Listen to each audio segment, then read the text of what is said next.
seen Black Gold, and I want to talk first about the man behind it, because it's Tarak Ben Ammar, the producer, has obviously tried for years to do this movie, and has talked to a lot of people and got a lot of rejections. Why did you say yes? How did he convince you to do it? Well, I was convinced before. You know, I came to him because I was working on a project set in Libya in the early 19th century.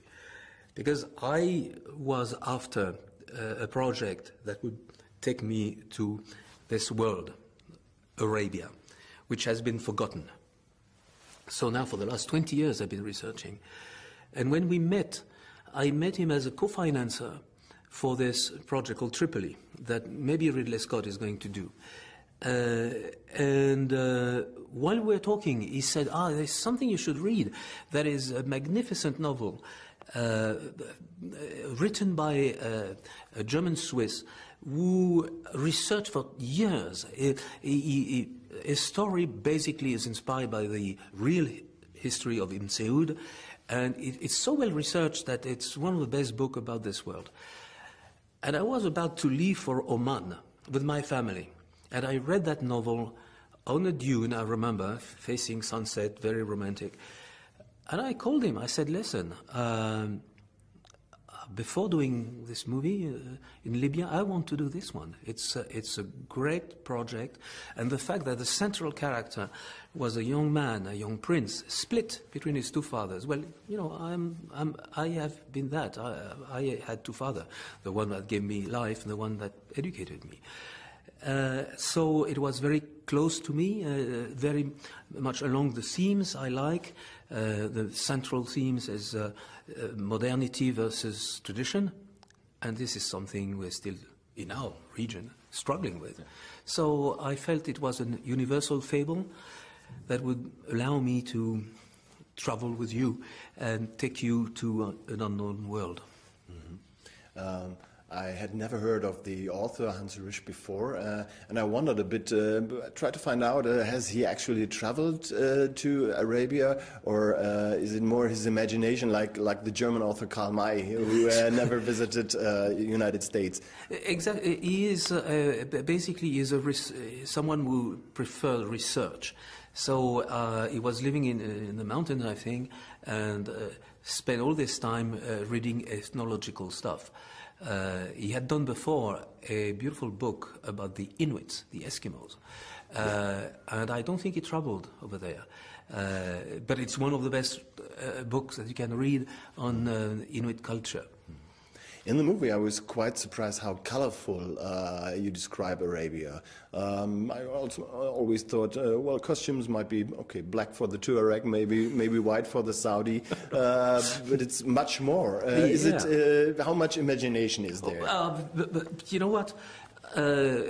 First thing I did was to go to an archive museum called the Cannes Museum, where I got 2,000 prints out of color pictures taken in the early part of the 20th century. And what people don't know, they don't realize that Arabia is very diverse.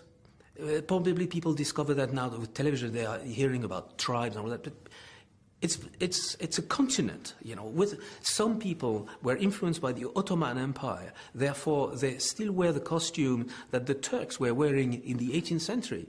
On the other side, you have other civilization where the men wear white, the women wear black. As you see in the movie, they are basically the conflict between those two groups, and one group is more influenced by the sort of medieval dress code, while the other, for instance, people don't realize that some have the turban and the other have the shesh. Well, it's very different, you know. It's Arabia until the 1960 was as contrasted as Europe was in the 19th century. Even when I was a kid, I would go to Brittany. You could almost walk there, and you had women with long coif. They were like aliens, you know. And this is what was happening. What's interesting is people know nothing about this world. This is why I was so intense and passionate about doing it. Mm-hmm. It is the first big-budget movie that is shot in Qatar, at least partially. Part was shot in Tunisia. We'll come to that later. But wasn't it difficult to shoot a movie of that scale in a country that has no experience with it? You know, I've been doing that many times. Even my very first movie was shot in Ivory Coast. That was the first time they were doing a feature film. When I did a movie with two little tigers called Two Brothers, I shot in Cambodia. When I shot in Vietnam, The Lover, they hadn't touched the camera. They hadn't made a movie for the last 40 years, I think. So I'm experienced, and it's very exciting because I like sharing. And therefore, you know, either you work with old-timers, they know it all, or you have a number of old-timers that are good professionals who are excited to share with young people, with new people, who then give you your passion. And this is what I got, both in Qatar and Tunisia, where I shot that movie. Yeah. While you were in Tunisia, the Arab Revolution, the Jasmine Revolution, is it called, I think, broke out, which is a strange coincidence because it connects to the story of the movie. But wasn't it also a danger for shooting there? Was there ever the danger to close down production? Yes, there was that danger, but I never personally felt that danger because I trusted so much all my actors, my extras, my crew. And frankly, I trusted the people, the country. There was nothing hostile towards the West, towards the colonialist, towards the French, towards the Christian. Absolutely nothing. It was a revolution of young people and sweet people saying enough to a family that was kidnapping the wealth of the country. So, you know, it was very emotional. It's strange that it was, should I say, it was great, because I never realized that people were so much in love with that project, that they wanted to make sure that in the middle of that storm, our steamer will not be in trouble and that we will carry on. You know, after all that drama, I had only 2 days of a schedule, because people managed to work better, and it was very touching. While we were shooting, for instance, I had a scene in the movie where the winners, the army of the young prince, are coming to a city and they oust their emir. While I was shooting this, the telephone rings. We hear that Ben Ali is kicked out of Tunisia, with almost the same words and for the same reason in the movie that was written years ago. So it was very heart-lifting, because it was giving all of us a sort of relevance to this movie that we were making. Mm. Yeah. Oh, last question. Which will I pick?